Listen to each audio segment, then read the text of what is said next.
हमने पहले कुछ दिनों पहले जिस शब्द के ऊपर चर्चा की थी उसी शब्द को दोबारा लेने की इच्छा हो रही है। पहले हमने चर्चा की जिन खोजा तिन पाया,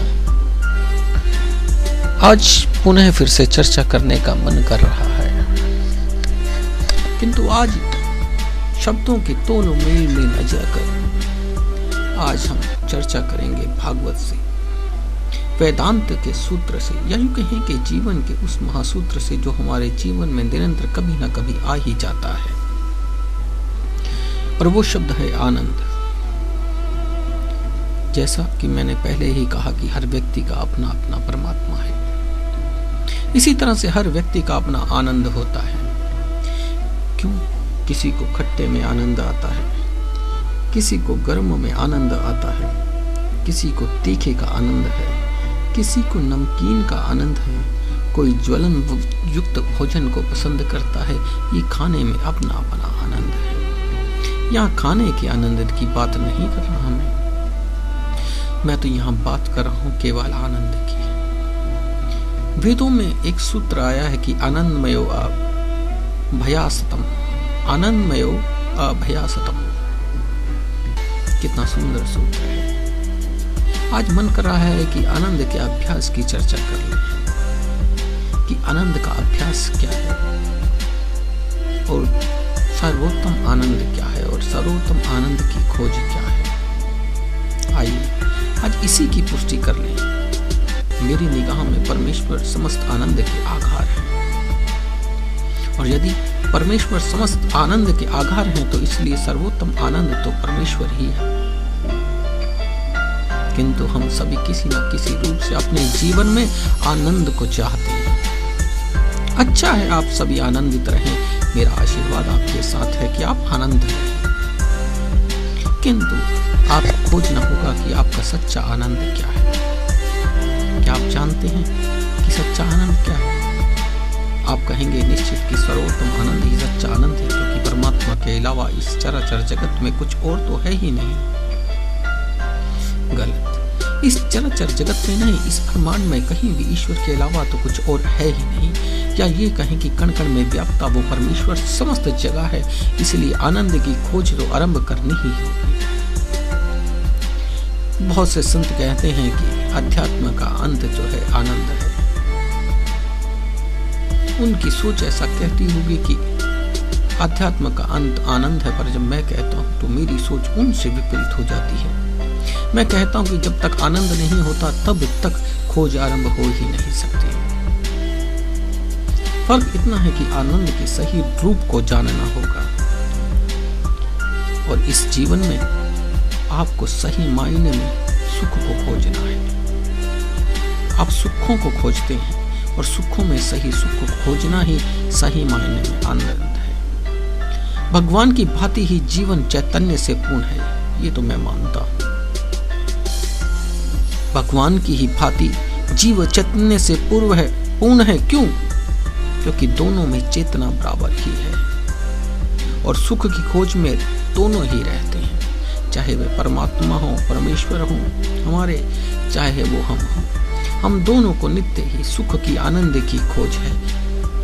परमेश्वर को हमारे अपने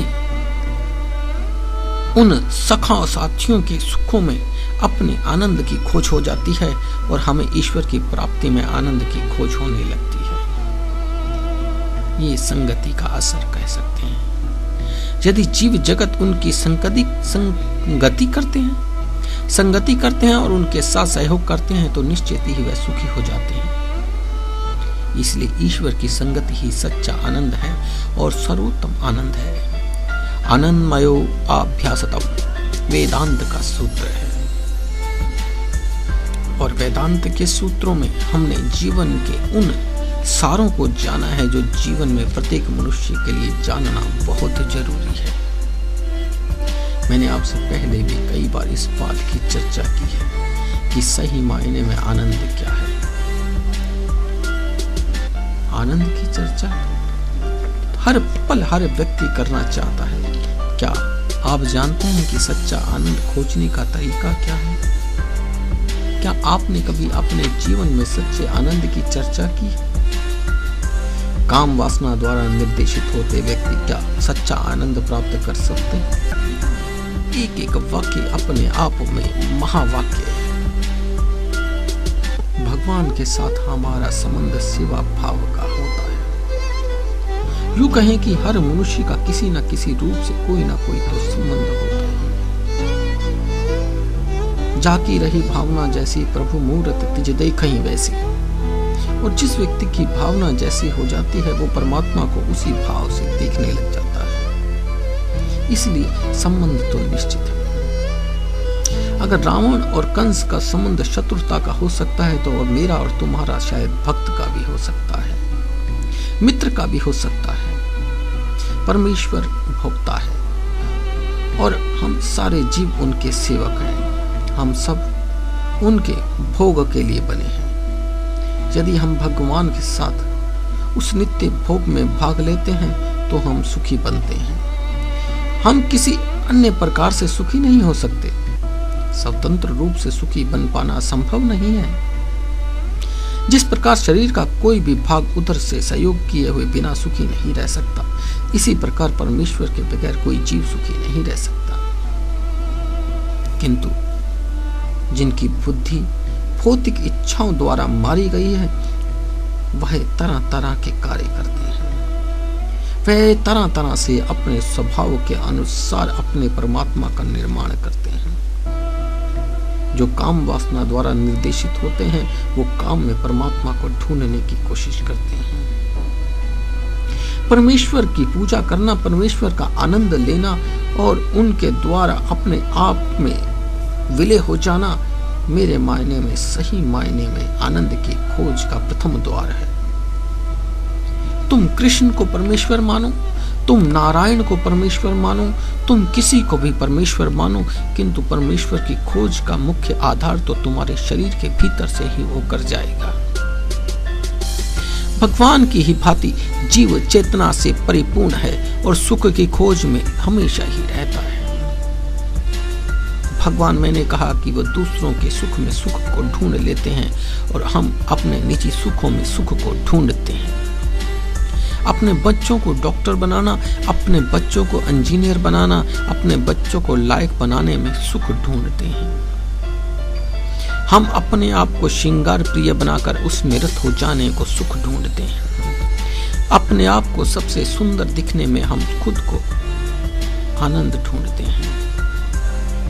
भगवान की लीलाएं सर्वोपरि हैं, किंतु उन लीलाओं का आनंद हमें अपने भीतर लेना होगा। आज हम विज्ञान की बात करते हैं। विज्ञान के द्वारा हम परमेश्वर से दूर हो रहे हैं।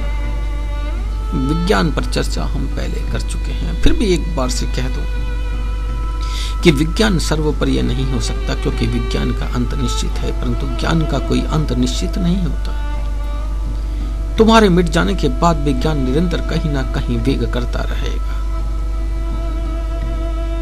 क्योंकि परमात्मा का लोक कभी नष्ट नहीं होता। तुम्हारा सूर्य, तुम्हारा चंद्रमा, तुम्हारी अग्नि एक दिन नष्ट हो सकती है। ये तुम भी जानते हो, क्योंकि तुम्हारा विज्ञान ये अभी सत्यता को जान चुका है कि यहाँ पर अमर कोई भी नहीं, चाहे वो मनुष्य हो या पेड़ पौधा हो या पत्थर या कोई भी ग्रह क्यों ना हो। आज तुम अपने विज्ञान के दम पर ब्रह्मांड की खोज में निरंतर तल्लीन हो गए हो। जिन लोगों के पीछे चलकर तुम तल्लीन हो रहे हो, उन लोगों की मुख्य खोज भी भागवत वेदताओं के द्वारा हुई है।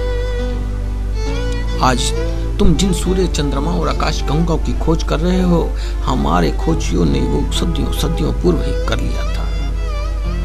भागवत में, वेदों में परम सूर्य और चंद्रमाओं की पहले से गणना कर दी गई है। पृथ्वी के चंद्रमा और सूर्य की बात नहीं कर रहा हूं, इस प्रमाण में सैकड़ों इसी प्रकार से सूर्य चंद्रमा ज्ञात है। अगर तुम्हें भगवान नारायण की बात कहूं तो तुम्हें शायद ये धार्मिक भावनाएं लगने लग जाएंगी, कि तुम्हें यहाँ धार्मिक भावनाओं के उद्देश्य से इस बात को नहीं कह रहा, मैं इस बात से कह रहा हूं कि यह प्राचीन है, क्योंकि तुम्हारा विज्ञान अभी 50 वर्षों में ही जागृत हुआ है। अगर तुम पीछे इतिहास उठाकर देखो तो तुम्हें ज्ञात होगा कि तुमने पिछले हजारों वर्षों में कहीं पहिया और आग से ज्यादा कुछ नहीं किया। कपड़े पहनने से ज्यादा कुछ नहीं ढूंढ पाए। केवल एक दूसरे को मारना, काटना और मारकर खा जाना तक ही तुम सीमित रहे हो। यही क्या खोज है? किंतु 50 वर्षों में तुम्हारी बुद्धि में ऐसा क्या विकास हुआ कि निरंतर तुमने इतनी छलांग मार ली? क्यों? क्योंकि तुम्हारी दुर्लभ पुस्तकें उन लोगों के हाथ में चढ़ गई जिनके हाथ में कभी भी ऐसी पुस्तकें आ ही नहीं सके, जो लकीर के फकीर होकर निरंतर अपने रोटी और पेट की आग के अलावा कुछ सोच ही नहीं सके। विश्व युद्ध के अलावा उनके पास लड़ने लायक कुछ था ही नहीं। तो वो व्यक्ति जो निरंतर भौतिक सुखों की लड़ाई लड़ रहे हैं, वो ब्रह्मांड की खोज कैसे कर सकते हैं? ब्रह्मांड की खोज तो पूर्व में ही हो सकती है, और निश्चित ही ब्रह्मांड की सही खोज हमारे वेदों द्वारा ही हुई है। भगवान श्री कृष्ण ने कहा है, ना तद भास्ययतम सूर्यो न शशांको ना पावका यद गत्वम ना निर्वर्तने तद धामम परम मम।